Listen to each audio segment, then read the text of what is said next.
All right, welcome in to the Bobby Carpenter Show. Excited for today. It is a Thursday, Schlegs.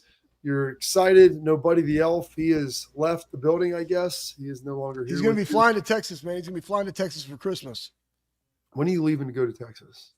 Friday, Perfect. Buckeyes. on the What time, plane what time are you leaving? That's tomorrow? after our show. Yeah. Okay. All right. Well, I'm just trying to make sure that you're not going to tell me today that, hey, I realized, sorry, I knew that. Surprise! It wasn't like they changed your flight. It was always that time and you just Yeah. forgot to say something. No, nope. I thought of you, Bob. I thought of you. I thought of everybody out there that likes and subscribes to the Bobby Carpenter Show. That's good, man. I'm just I'm happy to be here for you, Schlegs. And we've got a lot of news coming down. There's a lot of transfer portal stuff. I mean, I know that you're a big portal king. We love to see that. I mean, I get it. I understand it for some of the guys. It just stinks to be um, you know, it happening right now. The calendar has screwed everything up in the way that it has to operate. So that's no good. Juiced up about this team, feeling pretty good. I mean, Ryan's continued to talk. He's been available every day. And so, in this era now where coaches, how available are they? How much do they talk to the media? I mean, Ryan has been available every day. He's talked about a million things at nauseum. And it's been pretty impressive with kind of how he's handled everything. And pressure. I've been on a number of shows. Like Get Up last week. I was on Greeny's show earlier today on ESPN Radio talking about it. And everybody wants to know, how you're handling the pressure. What does Buckeye Nation think of this? All these things. And so I think that there's a point now where this team feels excited. They have purpose of mission. They understand what they need to do. And it's just going to be a function of going out and executing on Saturday night. I think you're going to pull up Reese's tweet later, but Yeah, we can pull it up right now. We got plenty of juice. Let's pull up Maurice's tweet right now, Pat. Pull it up right now. Dig it in there, Schleich. Kind of top line what it is for us. Well, really when it goes through, like you go to practice, Bob, and I think it was the week of the Penn State. You and I were both up there together, right? And we literally just watched the inside drill. Like you and I both automatically had a feeling like, oh, this is going to be a good one, right? And so when you get perspective from guys that just happen to be at practice, and you're just not watching. It's kind of I try to articulate to my wife or people, why I even like watching football, the Buckeyes at home during the games. One, I'm taking notes. Two, I'm trying to see a bigger picture. But when we're at practice and you can hear the communication, right, from the back end and the linebackers, the back, those back guys communicating to each other, and you can see, what they're doing in their individual period and the intensity of which they're doing it. You're like, man, like these dudes are ready to go. They turn the page. I feel really like when Reese comes down and says, I feel really confident about our guys in there, just like you and I had the same thing, going into Penn State, like it carries weight. So again, I think our dudes are locked in, spoken with a few of them, just like in passing, but then also guys that I've heard that have talked to other guys that are on the teams. Like, do they understand exactly what they want to do? When you have a veteran-led team like this going into a 12-team playoff, it's about the ones that can execute at the end of the day. And that's the one thing that Ryan has been talking about this entire time. No excuses for the failure in the Michigan game, right? But now it's on to the college football playoff. You have to turn the page. And the one thing they have to do is the coaches have to put their players in advantageous situations to make plays, and then players have to execute. And that's it. Yeah. Maurice, time to go to war this weekend. Losers think and talk about what happens yesterday. Mm-hmm. I'll have a tall order in front of us. Attention and darts need to be focused on Tennessee. Can't live life in the rear view. And that's no doubt. That's so true, man. And so it's amazing. You go look and talking to Reese about this. I talked to him at practice a lot. We were talking about some of the things that happened and just all the stuff, the nostalgia that comes up and the different situations and everything that went on in Ohio State over the last 20, 25 years. And we have these in-depth conversations. And it's amazing. At first, when you first got there, it was like how your perspective changes when you've seen the work, you see the guys, you know what they're doing, you know how much they care, with what his perspective was before. And now that he has been, in there coming to practice weekly, seeing that and understanding. And it's something that it's tough for a lot of people to understand, Schlegs. And I know you went off earlier this week about it, because so often in life, like we want to wallow in things, and like you want to talk about all the bad things that have happened. Well, it's only productive if you're learning from it and you're figuring it out. And so listening to Ryan this week, listening to Chip Kelly, listening to Jim Knowles, you hear the players talk. It sounds like they've taken from the Michigan game what they needed to. Then you got to bury the damn thing. And it's painful. It hurts. It sucks. But you can't go back and replay it. And so it's onward and upward. And as bad as it was, like, and I'm not dismissing that. And people were saying, Ross is, pushing attention off of it. No, it's a new paradigm. You win the game, you lose the game. That's a big deal. It's a huge deal. It's a BFD, Schlegs. But regardless of what that outcome is, Ohio State is most likely going to be playing games of consequence after that. And so just to sit there and like, oh, it's the worst year ever. It used to be when Earl Bruce would come in and talk to you, he's like, if you lose that game, it's the worst year. Yeah, there is terrible parts of the year. And like, you cannot win that. And you've lost it for 364 days. And so you can get another crack at it. So you always are kind of thinking about it. But that was when, if you lost that game, Schlegs, it meant that you weren't going to be able to really have anything else in front of you. And so that's what we're battling right now. And that'll be the tough part for the players and the coaches. And fans are having a hard time within Buckeye Nation at large because they can't do anything about it. When you're a player and you're a coach, like, you have purpose of mission, and you can go, hey, we're watching Tennessee, we're figuring out what we're practicing for. And that's where I think that disconnect comes, is you don't want the players to sit there and wallow in it. Like, that's the worst thing that they can do. You want them to get focused up and take what they needed to and then move forward and move ahead. Don't live life looking in the rear view. The human nature, Bob, is, I think sometimes people find solace in the commiseration. Exactly, because it becomes part of their identity, the oh, woe is me mentality, and you stay there and you wallow in it, and that's what you're known for because you're trying to get sympathy and other things from other people, as opposed to what Maurice said, you can't live life looking in the rearview mirror. You need to press forward. And you could even look at this as, a guy that just kind of top of mind of somebody that did that really, really well, in my opinion, would be a Cardale Jones. You got a number 3 guy, right? He's backing up JT. Then he comes in. We go on this great run. We win a national championship. He could have left, probably got a higher draft pick, decided to stay. NFL career didn't necessarily work out the way that he wanted. But then you go look at what all those things have done for Cardale. And what he's currently doing in his life and the impact that he's making on the community in Central Ohio, like, that man's successful. But he's not wallowing in the past and opportunities that pass by. It's the here and now. And, it's always like, and then there's 2 things to that. People either live in the past or they live for tomorrow, as opposed to living exactly where they're supposed to be right now. And according to the word, the mercies happen in the morning. The mercies come in the morning. Worry about today. Those mercies aren't coming. They're not guaranteed tomorrow, right? They'll be there in the morning, but you got to focus on today. And that's, and to your point, Bob, you made a great point. The difference between a fan and a player and a coach is that on a day-to-day basis, they're into the routine and their grind, and they're doing something about it on a daily basis, where fans and media cannot, and they just talk about it, and then they like to commiserate together, I guess. Well, and that's what we are. Like, there's nothing that I can functionally do to help win this game. Talking about it with you, that's not really achieving anything. Well, we just bring positive juice to it, Bob. That's what I'm trying to do, Schlegs. Buddy the Elf, bring the positivity. Spring it. Beat Tennessee's ass. Cheer for all to hear. Absolutely. I love it. It's the more I think about it, I've watched this, I watched some Tennessee. They're good, but this team, this Ohio State team, I've always been supremely confident in, because I know what their peak, like what their apex looks like. And can you get there? Can the players and coaches come together, have a purpose, like have a commonality of vision to understand what it's going to take to ultimately win this game? Because the roster is tremendous. The players are really good. And when they play together, the whole is even greater than the sum of the parts. And we've watched that, and you've seen those clips of it, and you've seen those glimpses. And now it's time to start putting it together on a consistent basis. And they've had it for halves. They've had it for games, had it intermittently here, and you've seen it on drives, one side of the ball, the other side of the ball.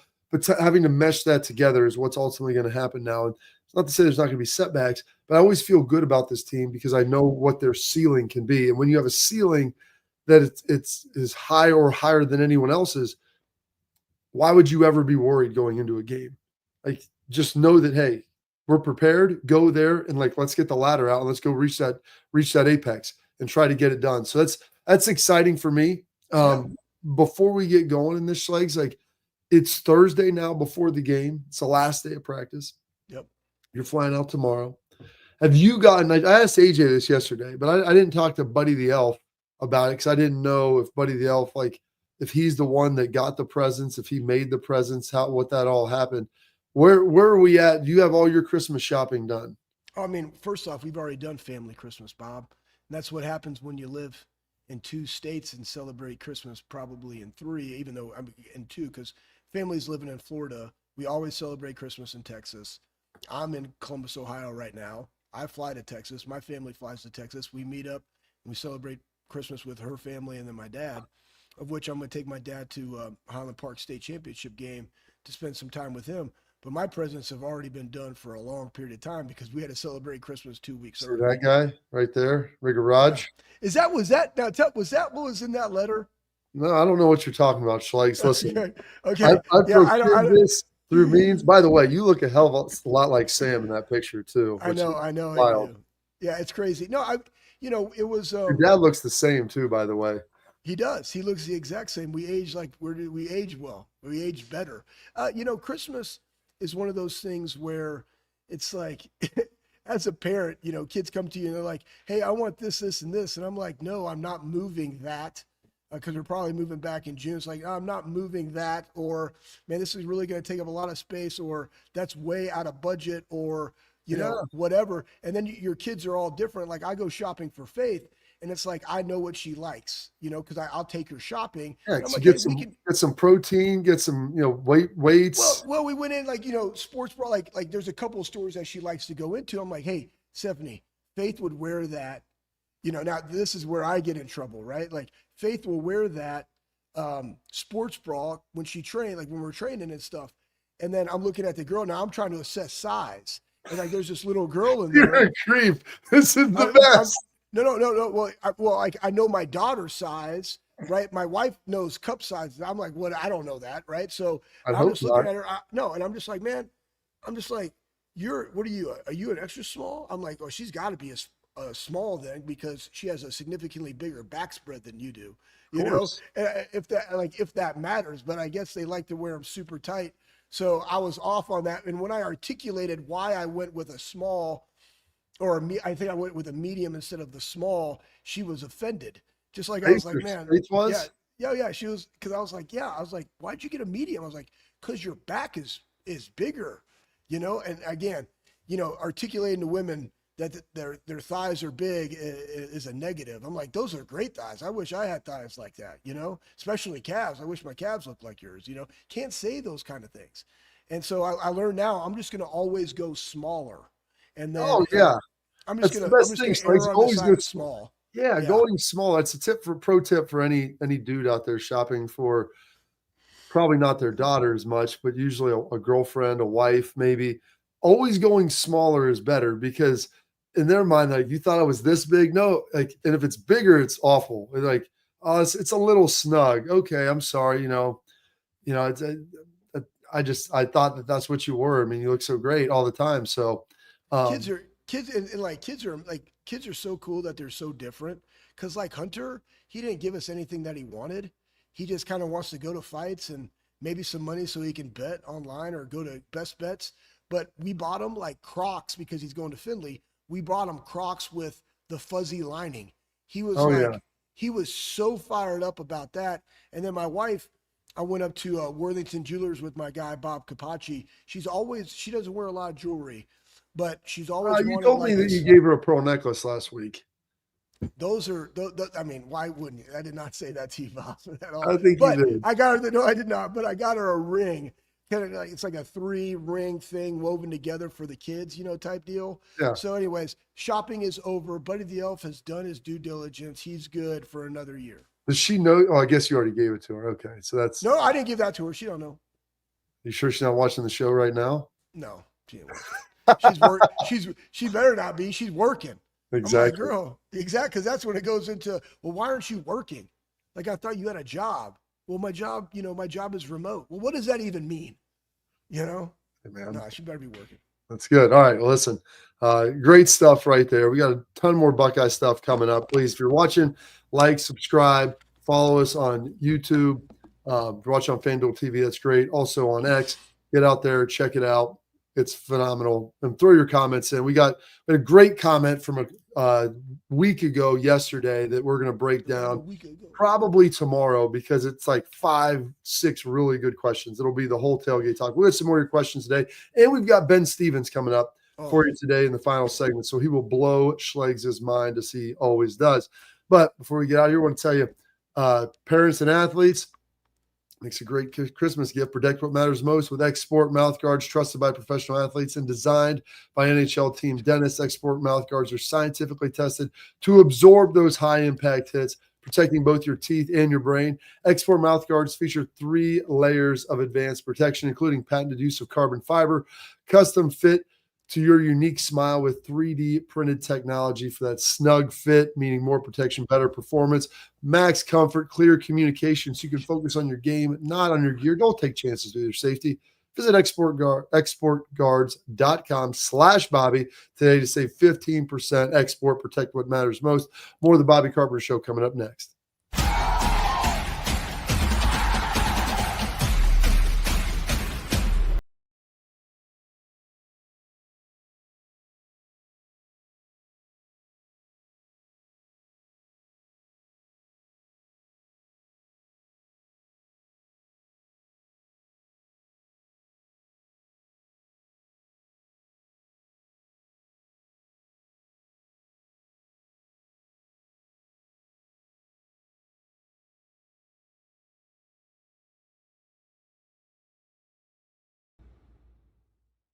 I'm Garage Beer, and this is Bobby Carpenter. Garage beer. Beer flavored beer. Beef with an F? Okay, my bad. It's crisp and cool, and it doesn't taste like. I'm Bobby Carpenter. I drink in garages because my wife says I don't belong inside.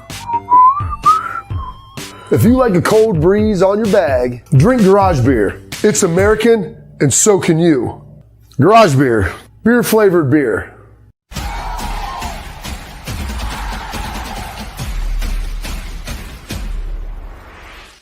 All right, welcome back into the Bobby Carpenter Show, and excited here. So, get a little portal combat going on. Ohio State looking for some offensive linemen in the portal.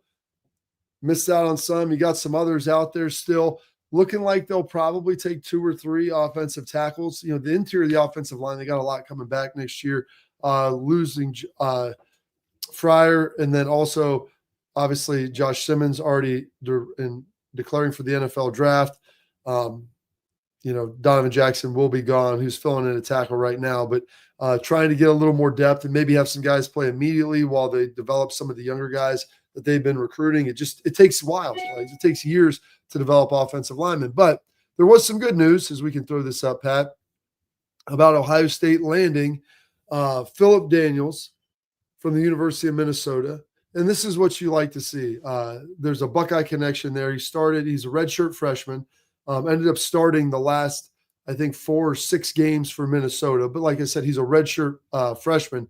He's not Schlegels, a guy that's been there forever. He's not like coming in for one and done. He'll have a couple years at Ohio State that he can still play.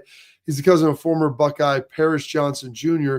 I believe he's from Cincinnati Princeton. I know he's a Cincinnati guy. So you're getting an Ohio guy who you liked coming out. Maybe wasn't quite developed enough early on, goes to Minnesota for 2 years. You see him play now, and he's a guy that can come in and compete right away. And then you'll also have some years with him to move forward as well. Yeah, I like it. Plus, they got the Armstrong twins. One's a guard, one's a tackle. They have some younger guys too, but as we've seen, you have to have depth. And just so everybody knows out there, when you're going and you're trying to accumulate depth at positions, guess what? You're going to have some attrition through the portal because guys want opportunities. But the fact that he is a younger guy that can develop and played some at the University of Minnesota and also understands the Big Ten, that's really promising. Plus, they have another guy that they're looking at from, I believe it's Connecticut State, right? So he's played a lot of ball, right? He's played a lot of ball, and he's one of the best in FCS. But again, that's the developmental guy. But you have to go get some of those guys like that. And I think that with the way that Coach Fry has been able to handle this season and reshuffling all the offensive line and being up for the Jim Moore War as the semifinalist with all the different things that transpired, especially losing Josh Simmons early, I think he's done a really, really good job. Done a great job. And so you mentioned this, Schlegs, the Central Connecticut State transfer, Rotrell Perry. So we can throw that up here, and we'll talk about him a little bit. So now he is a guy who's only allowed just 4 sacks in 3 seasons now. I believe he's a 1AA player, Schlegs, but he's a veteran guy. He's a guy you think you could bring in, like you tune him up during the winter and the spring, get him ready to go for the summer, get adjusted, obviously going against very good defensive linemen at Ohio State in the spring and camp. And then you'd have him ready to go potentially as more of a 1-year guy as well. I think they said maybe he would be playing left tackle, but they've got to get that figured out. But just acquiring talent. And so this is kind of the other end of that spectrum. You're bringing in more of a veteran guy to come in there and be able to play. Yep, and that's – listen, when they've already been – he's had success, only giving up, 4 sacks in 3 seasons, regardless of the level, pretty good. And so what are his weaknesses coming in? I don't know that because I never watched film on the guy. But those are the things. You don't watch a lot of Central Connecticut State, Schlegs? No, I really haven't. The old CCS, I have not. But what I'll say is this. He'll have an entire offseason in the winter, which is the best, to then, like you said, go through spring football, go against the talent that we have at Ohio State, and really see where he is. And the good thing about that, too, is a guy that's played a lot of ball versus a guy that is younger that hasn't, where's the ceiling? What is the fit? Where is the role? Does he know how to handle himself as a pro? When you go and look at a veteran type guy, those are cultural type guys that you want to bring in that would help teach other people how to be you don't want to have to teach him how to be a pro. He should already be one because he's been playing ball for a long time. So he's one of those guys that you can plug in. So explain the folks. You worked obviously in the weight room, and the physical development of offensive line is a big deal. So you're bringing in a guy you want to try to get ready. What does that development look like? What are areas of need that they typically need to get developed to be able to come in either from high school or maybe a smaller school to be able to kind of move the way they need to, anchor the way they need to? Like, what does that process look like to develop the physical body of a right or left tackle? Well, I mean, there's a lot of different things that people look at from like a lower body and upper body strength metric. Like, where is he? Right? That's one, because you got to be significantly stronger. You got to be a dude mover. You're going to train that way. But then, like, can he bend? And, why? If he can't bend, then why? Right? So you're going to go and you're going to assess them top down. You're going to say, okay, here are your weak link programs, because, weak things break. That's a Louis Simmons West Side Barbell mentality, but it's absolutely true. So you're just going to identify those. And again, regardless of where you are as far as age, you have developmental, you have, gen pop, and you have advanced. So predicated upon where he falls in the metrics that he's in, that's the program that he's going to be on. And that doesn't mean he's on the same program, upper or lower body. It might be like, man, we really need to develop more of his lower body. He's on that developmental, gen pop one, as opposed to an advanced guy, or his upper body is really, really strong. He might be an advanced guy. But then you look at, how is his ankle mobility? What's his knee health, knee mobility look like? What are his hips, especially being able to bend and play in space? What do those look like? Boom. One, you do them for everybody. The two, if it's a weakness, and those are things that you do additional. Absolutely. The bending is one thing, like the lower body strength and the bending, Schlegs. I think those are some of the things that people probably don't realize, like the importance of, and how big of a deal that can ultimately be when you start talking about what it takes to be able to play offensive line, that bending and that ankle and knee and hip flexibility and mobility. So they test that. And then obviously, is there something genetic? Like, what can we do with this? We try to figure that out. All right. So we got some other news here that we're going to come up. We'll get that caught up with you today coming up next, Schlegs, in our headlines.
All right, welcome back in the Bobby Carpenter Show. And Schleggs, we got Tailgate Talk, and then our guy, Ben Stevens, going to be joining us here in about the next 7 or 8 minutes. Does such a great job giving us the games, the knowledge, the insight, the ability to maybe make a little cash. Maybe Hunter should listen to He does. Ben. He does. He listens to Ben. Some stacks on it. But we do have a little bit of negative news with the transfer. We've talked about, Jaden Ballard transferring, Gabe Powers getting in the portal, like a handful of guys. Devin Brown announced that he was going to be getting in the portal. However, he's going to be staying with the team as he's still their backup quarterback. But Schleggs, a little bit of negative juice here. And this is what you have, and this is what you're going to see, from time. We have the safety room. You have Caleb Downs, who's going to be returning. Obviously, our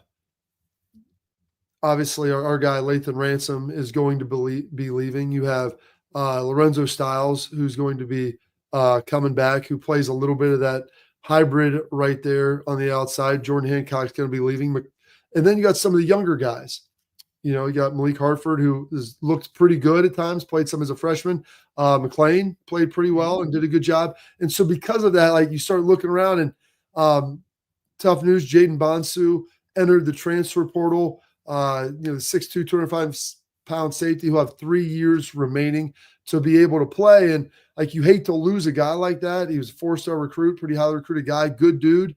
But you're probably looking at your path. You got some other young guys that are probably playing more than you.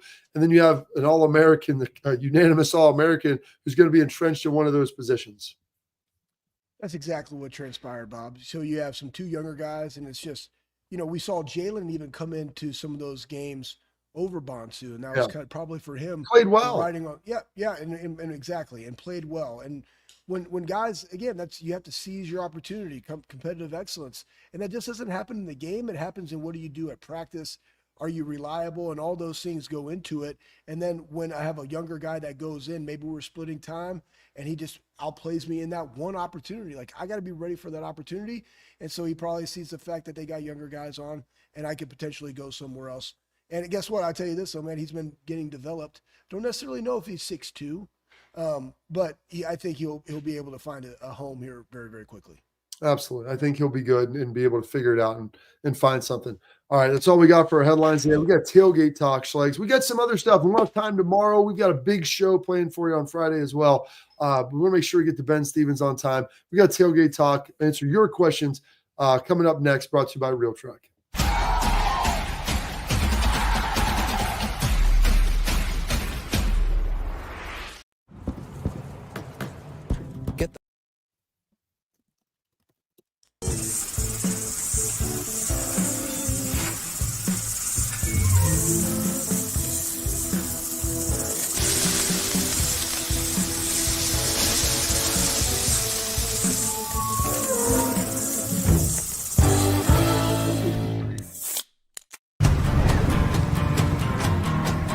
Building a home for the people who are worth it. Stepping out, throwing in a line, and dropping the tailgate for a picnic.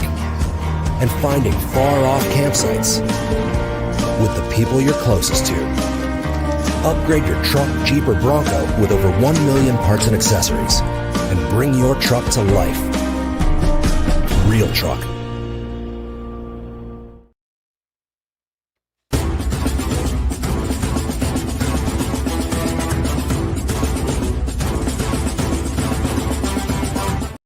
All right, now it's our favorite segment, Real Tailgate Talk, brought to you by our friends at Real Truck. Hey, it's the holiday season. There's still time. There's still time. It's always a great time to get your truck to look great, or your Jeep, or your Bronco, whatever it is. Go to realtruck.com. They've got all the accessories for the interior, the exterior, whether it's truck covers, caps, floor liners, running boards. They've got brush guards. They've got bumpers. They've got tops for your Jeep. They got it all to make your truck, Jeep, Bronco look sick, bring it to life. And the best part of all right now for listeners and viewers of the Bobby Carpenter Show, you go there, you spend $100, which is easy to do. You'll probably spend way more than that because of all the sweet stuff. And you're going to be able to get that. And poof, David Copperfield, you get the free Real Truck hat. So that's a win for everybody. So head to realtruck.com. All right, we got some comments out of the chat. or the comment section yesterday, and it's pretty interesting as we're in the middle of the transfer portal, Schlegs.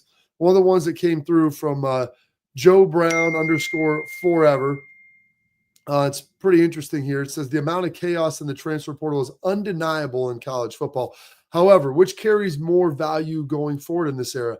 A high school recruit or a proven player with a few years of eligibility? I'm torn.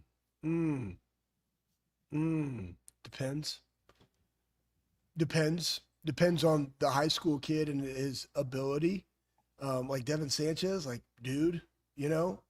Yeah, Devin Sanchez is a dude that could come in and you think play right away.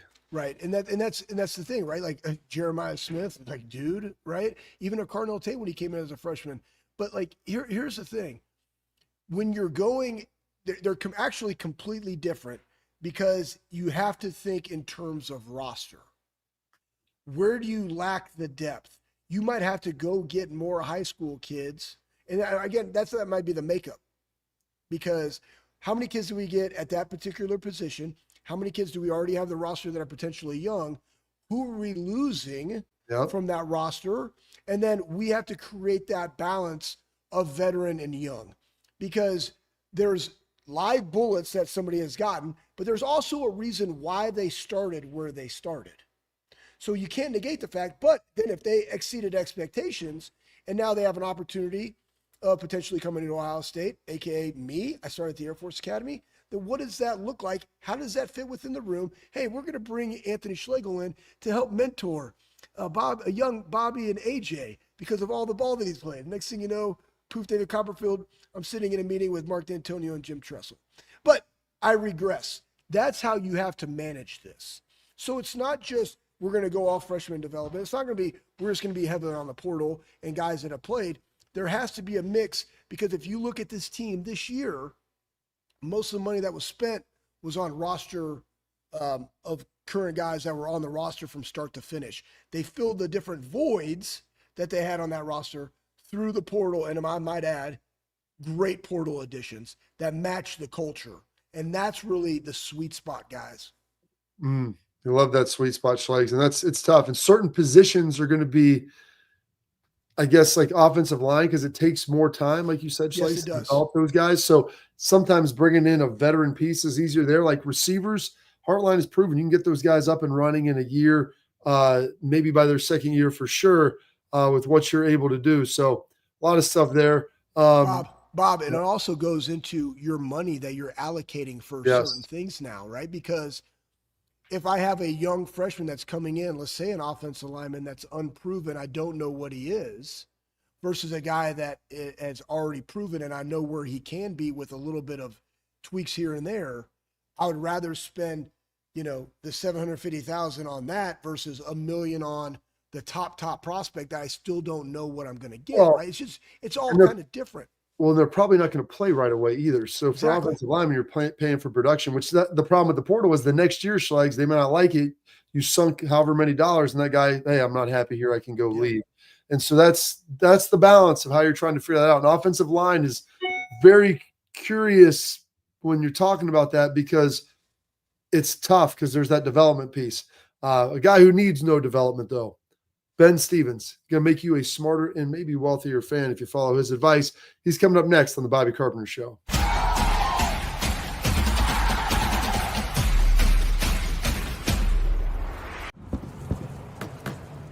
Get the most out of work, life, and all your outdoor adventures with top-selling upgrades for your truck. Guaranteed fit, free shipping, easy install, expert support, and thousands of dealers just a click away. Bring your truck to life.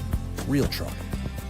Upgrade today and save between $50 and $400 on select Real Truck products. Visit realtruck.com/specials.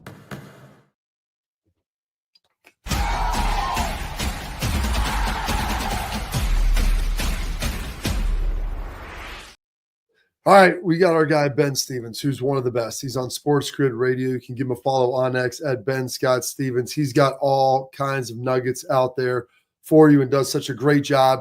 Unfortunately, our schedule conflicted last week. We weren't able to get him on, and that was up to us. He loves coming on here. He's one of our favorites. Hopefully, we're one of his. Ben, how are we doing here? Bobby, I'm doing very, very well. No bad blood, no ill will. I understand it's busy. It's the holiday season. I've got my schedule. You guys have yours. But we're here for when it matters most, right? Not that Army Navy was not a wonderful, wonderful game. I probably would have given out a losing bet. So best for the people here that I was not here to share Bryson Daly multiple rushing scores once again. But here we are getting ready for the college football playoff in history to be made this week and on Friday night. The first games ever in the history of the 12-team era of the CFP. Our first ever playoff games played on a college campus in the history of this sport, in the largest field that still has a chance once reaching the postseason to win a national championship in the history of this sport, needing the most wins necessary to win a national title in the history of this sport. History is the theme, gentlemen. I'm very glad to be here. Ben, you're the absolute best. All right, can you just share with people about, how you're just stacking cash vertical and counting sideways there on all these betting that you're dishing out to people? Because my son listens to you when he's making bets. And I'm like, listen, if there's one thing I would do if I was to get into betting, I would listen to Ben Scott Stevens. So he does on the show. Tell everybody, how have you been doing? How have you been doing this year betting wise? Listen, I hope that I am helping the Schlegs family bottom line. I'm hoping, Schlegs, that I make it so that you get a better Christmas gift coming up with some of the winning wagers. I will say this. I've been meaning to for the last 3-4 weeks, really as we near the end of the regular season, to go back into every episode that we have had on Sports Grid of our college football pregame show Saturday mornings on College Football Today, where we give out generally anywhere from 5 to 7 picks and tally everything up week by week by week. Because one of the reasons I want to do that is I feel as though I've had a pretty good college football season. Not many overwhelmingly losing days. And even if some days have been around 500, more winning days than not. So my promise to you, Schlegs, and to everybody, also for my own knowledge, is at the end of the season, maybe with a couple of days off around the holiday before we get to the semifinal round of the college football playoff, I will tally everything up and you will have the overall win-loss record that I hope has at least been profitable. Oh, I'm sure, Ben. With you, we're always eating at the buffet and never out back getting kneecapped, which is big. It's always nice to be a part of. But you mentioned the first ever CFP, the 12 team. This will be the first. We'll go in order. We'll crescendo with Ohio State. Friday night, Indiana, the battle for the Hoosier State going to South Bend. I found this out, Ben. First ever home game for Notre Dame on a Friday. It'll be the first home game played in Notre Dame Stadium on a Friday. How do you like this? Indiana dog coming in. These tickets are through the roof. They're the ones that are really holding their value the most. I believe Notre Dame's -7. How do we feel about that touchdown number?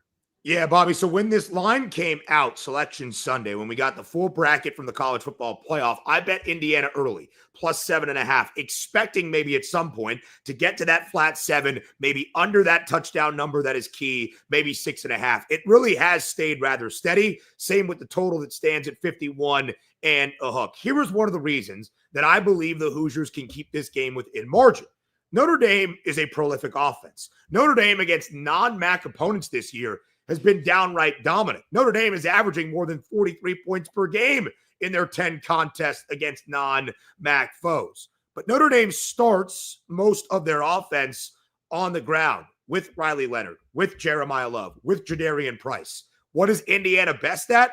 More than the Maple Missile Curtis Rourke, more than a balanced rushing attack offensively, more than the prolific numbers we have seen Indiana put up offensively this year. For me, it's IU's defense, and that mainly is the physicality up front. The Hoosiers are the best rushing defense in all of FBS college football, allowing the fewest yards per game on the ground, fewer than 71 on average. I think Indiana can contain, not fully stop, but contain the Irish to keep this game within the number. If Indiana is going to pull off the upset, Bobby, that's where the offense has to be so much better than what we saw in 2 of its final 3 games throughout the regular season, right? They blast Purdue. They put up 66. Notre Dame scored 66 against the Boilers as well. But in the games against Michigan and, of course, as you guys well know, Ohio State, the offense stale and stagnant. 35 total points combined in each of those 2 games, mainly against the Buckeyes. In the only game Indiana was booked as an underdog this year, just a little bit more than 150 yards of total offense, only 68 passing yards for Curtis Rourke. If IU is going to pull off the upset, they need so much better offensive production tomorrow night in South Bend. I think the game is close. I think it's decided by a single score or fewer. I do wonder if Indiana can pull off that outright upset, learning from the experience in Columbus in their second to last regular season game. All right, Ben. So we got the next one, Saturday at noon. SMU, the Ponies from the Big D, travel up to Not So Happy Valley in Penn State. Is this more of a, obviously their numbers on betting, but is it more of a game for, hey, Franklin, don't lose this thing? Or does SMU have actually a chance just to outright win? Because they showed some stuff being down to Clemson and battling back, and I totally get it. But now it's different. Now you're in the North. What are you thinking about the Ponies in this one? Yeah, Schlegs, I think it's a really great question. How this game is viewed from a narrative perspective, that of course will follow every coach, every program, now in the college football playoff as well. Because is this the big one for James Franklin? Most Nittany Lions fans would say, no, this is the necessary one to get to the big ones, maybe even in the semifinal round if they were to win this and then take on Boise State in the Fiesta Bowl. That's where James Franklin gets to prove what has been the only anti-part of his track record, not being able to pull off the upset, hitting up in weight class, not beating on the bad teams. And SMU was not a bad team, but just the numbers for the Nittany Lions as a favorite since the beginning of 2022, 33 games, 32-1 straight up, 23-9-1 against the spread. This is a game that Penn State needs to win, should win, and might be able to cover the number, winning by double digits. The Stangs this year as an underdog, twice against TCU and on the road against Louisville. They won outright in both of those games. In both games featured a lot of offense, at least 61 points combined between the two teams in those two games. The win against TCU, I think, was 66-42, incredibly high scoring. That has actually been what SMU has done against teams that are above 500 this year. 7 games in total, 6 of the 7 over. The only game under was the loss to BYU. A lot of people expecting points, but if Penn State is going to win this comfortably, it's because of one of the most balanced defense in all of college football, that being what Tom Allen and crew have on that side. I really don't have a great bet for this game. I've got bets in Indiana plus 7.5. Our other 2 games from a prop perspective, everything would say based on a data sample size, we should see some points in Happy Valley. Because everybody is thinking we see some points, I get a little bit more skeptical. I think Penn State wins. Can they cover? If you ask me to pick a side, I would lay the 8.5 with the Lions. Also, one of the other things, like it's going to be in the 20s, steady wind, they say, of 15, gust up to maybe 25, which it'll be pretty chilly for the Ponies coming out of Dallas in an aerial attack that Rhett Lash likes to push the ball around. The warmest climate that we're going to see is in Austin, Texas. And Clemson slides into the college football playoff. They're able to get there with the victory in the ACC championship. Texas minus 12. And this is a Texas team that, when they played good competition, Ben, like Georgia beat them up twice. They looked pretty good against A&M, but their schedule is relatively soft the rest of the year. Yeah, absolutely so, Bobby. When you look at teams that have had their schedules and their resumes poked and prodded, Texas really hasn't for the most part. Well, Indiana and SMU have no ranked wins. Neither does the top at-large team that you could argue in its 2 biggest games of the year got dismantled by a Georgia team that had its own flaws throughout the season. You look at this game, it is the largest spread of the college football playoff. Clemson is that bid stealer, of course, as the 12 seed, pulling the upset in the ACC championship game. But nobody has more CFP pedigree and experience than Clemson, Dabo Swinney, and this Tigers program. 7th appearance in the college football playoff, 2 national championships to boot, right alongside the 2 that Georgia has as well. Again, Bobby, based on the numbers, this game should track that if Texas is going to win comfortably, as the odds expect, it is the Longhorns' elite defense that carries the burden. Quinn Ewers has been highly inconsistent, and yet Sark continues to rely on Quinn, not really allowing Arch, that being Arch Manning, to do a lot in these formats. But it's been Texas's defense that has been so good. And it's 8, now make it 9 SEC games in terms of that SEC championship. 7 of the 9 under, the only true over against the backup quarterback Aiden Warner and Florida. Texas needs to keep this game under 51.5. Clemson, outside of the SMU game, has played 4 other opponents above 500 this year, under in all 4 prior to that ACC title game against SMU. The Stangs have their own issues containing teams offensively when they have above a 500 record. So again, everything in me says Clemson team total under 19.5, but everybody is saying Clemson team total under, game under in Austin. So here's the bet. Quintravion Wisner, lead running back for Texas. Prior to the Georgia game in the SEC championship, he had been that bell cow for this Texas team in Clemson's rushing defense that allows nearly $150 on the ground. The worst we have seen in Clemson, South Carolina since 2016 will allow those lead backs to prosper. I mentioned the 5 games Clemson has played against teams above 500. 4 of those 5 lead backs, at least 83 yards. Wisner's number, 82.5. I'll go with the Texas running back over 82.5 on Saturday afternoon. That's a great bet. I like that. Thank you, Schlegs. You're a Tell your son, Schlegs. I am. I'm gonna tell him. That's the bet. Hey, all right. So now we're gonna go. I get the pleasure of going to Ohio State, Tennessee, and you look at this Tennessee team. Their 2 losses on the road. Both those losses, the quarterback Nico didn't throw a touchdown. Yeah.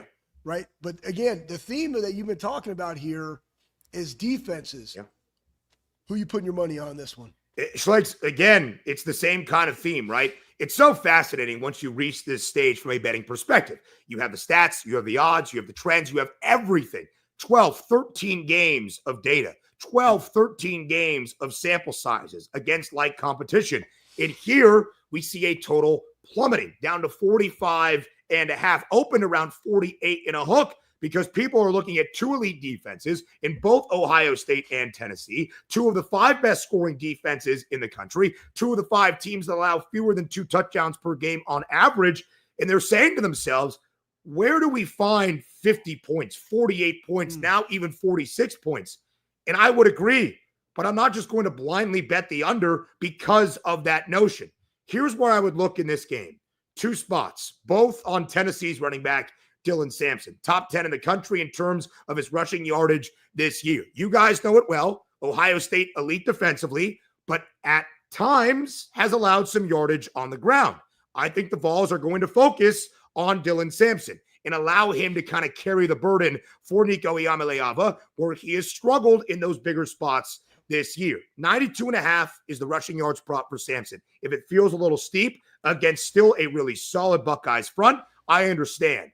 Minus 145 for Sampson to score a touchdown, which might seem heavily juiced, but his numbers throughout the regular season, minus 900, minus 1,400. For a guy that has 22 rushing touchdowns this year, which is top 5 in the country, has scored in every game except the regular season finale against Vandy. Basically, the minus 145 price on Dylan Sampson is, do you think the Volunteers score in this game? If so, it is more than likely Dylan Sampson. I think Ohio State wins. In fact, from a side perspective, I back the Buckeyes here, but I think the better bet is looking at Dylan Sampson to carry that offensive production for the Vols against a really stout Ohio State defense. You like any of the first half, like over-unders, individual over-unders or anything in this, Ben? Yeah, so Bobby, a lot of people have talked about not only the game total under for Ohio State and Tennessee, but expecting a slower start offensively for both. First half under 23 and a hook, 22.5 where that number is right now. Gives you 3 touchdowns to work in. I think it is very smart. I think it is very sound. But if everybody's talking about it, it spooks me out just a little bit because college football is a wonky game. You can feel as though your numbers are absolutely correct based on sample size, based on everything that you have seen throughout a season. And then it's still 19, 20, and 21-year-old guys going out there to perform in the biggest spots of their career where things could get a little helter-skelter. We might see the best rushing attack we have seen out of Ohio State all year, but Tennessee's defense should be able to contain it. All to say, because everybody is expecting minimal scoring, and they are right to have that as the expectation, I think you can look to some softer betting edges, if you will, for the college football playoff. Love it. You're the best, Ben. Sports Grid Radio. Check him out. Ben Scott Stevens on X. Appreciate it, sir. And look forward to catching up again next week. I appreciate you guys, as I will not see you until Christmas. Have a very Merry Christmas to you and yours. Absolutely. You, you as well, Ben. Enjoy it. All right. Have a great one. And coming up, we'll wrap up the show with Schleg's parting thoughts. We're up next.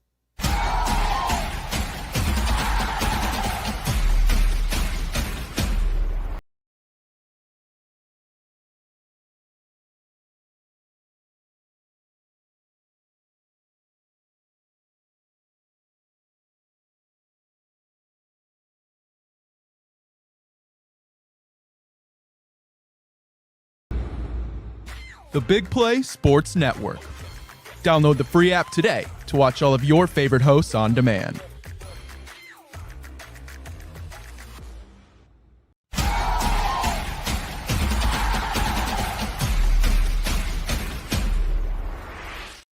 All right, Schlegs. Big show, buddy the Elf. Let's hear your man. parting thoughts moving I forward. know. Hey, parting thoughts, man. We got a big time game Friday, Notre Dame, Indiana. But you know who else is a big game? Ohio playing Jacksonville State in like the, I don't know, Staff DNA Cure Bowl. I don't know what that is, but good for them, man. And hey, parting thoughts are this.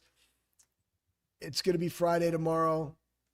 Keep throwing all those darts, all your thoughts, fans, right at beat Tennessee's ass. That's what it's all about. Be a good fan. Be a Buckeye fan. Let's go out there. Let's go get this dub. Excited, man. One more night, and then we'll get Notre Dame, Indiana tomorrow night, and Buckeyes coming up after it. The cold is rolling in, and we'll be here locked in at 12:30 for you on the Bobby Carpenter Show.